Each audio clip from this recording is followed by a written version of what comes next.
সম্পূর্ণ ভিন্ন ধরনের একটি রেসিপি নিয়ে আজ আমি আপনাদের সামনে হাজির হলাম। আজ আমি আপনাদেরকে করে দেখাবো মটর বেগুন। আশা করছি আপনাদের ভালো লাগবে।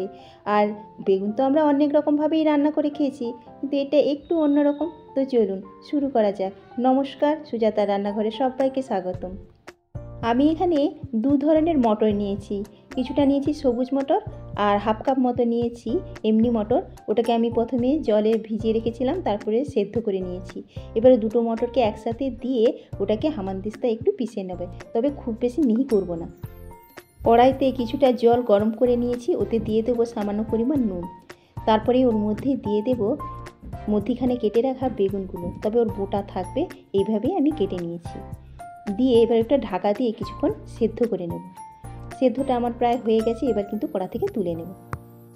এবার কড়ার মধ্যেই দিয়ে দেব 3 চামচ পরিমাণ সর্ষের তেল, আর ওতেই দিয়ে দেবো একটা শুকনো লঙ্কা, আর ওতে দিয়ে দেবো কিছুটা পরিমাণ হিং, আর দিয়ে দেব একটুখানি সর্ষে ফোড়ন।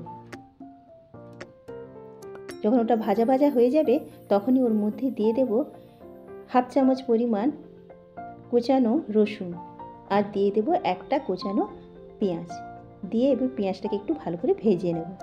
পেঁয়াজটা যখন একটু ভাজা ভাজা হয়ে যাবে তখন ওর মধ্যে একটু সামান্য পরিমাণ দিয়ে দেবো একটু নুন, আর ওর মধ্যে দিয়ে দেবো হাফ চামচ পরিমাণ আদা, তবে ওটাকে আমি একটু থ্রেসারে পুড়ে নিয়েছিলাম, সেটাই দিয়ে দিয়েছি। এবার ওর মধ্যে দিয়ে দেবো একটা কুচানো টমেটো, আর দিয়ে দেবো সামান্য পরিমাণ একটু পেঁয়াজ কলি, দিয়ে মশলাটাকে একটু ভালো করে ভেজে নেব।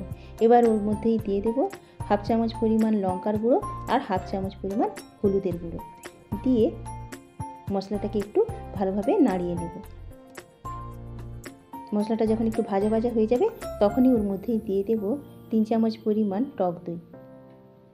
টক দইটা দিয়েও একটু বেশ ভালো করে মশলাটাকে কষিয়ে নেব।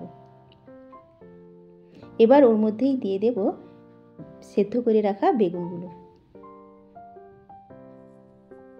বেগুনটা আপনারা ভেজেও নিতে পারেন, যার যেটা ইচ্ছে।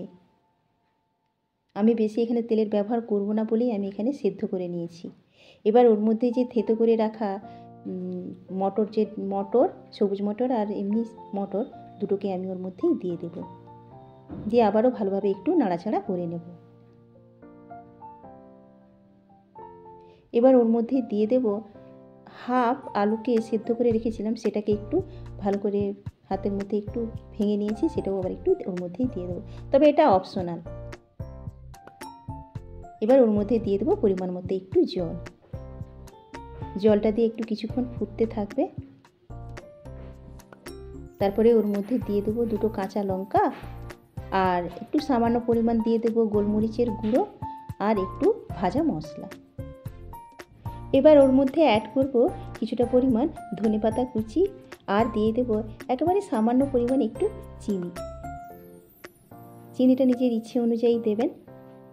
আমার এই মটর পনিরের রেসিপিটি কিন্তু রুটির সাথে দুর্দান্ত লাগবে। খুব একটা বেশি তেল মশলা নেই, আপনারা বাড়িতে অবশ্যই ট্রাই করবেন।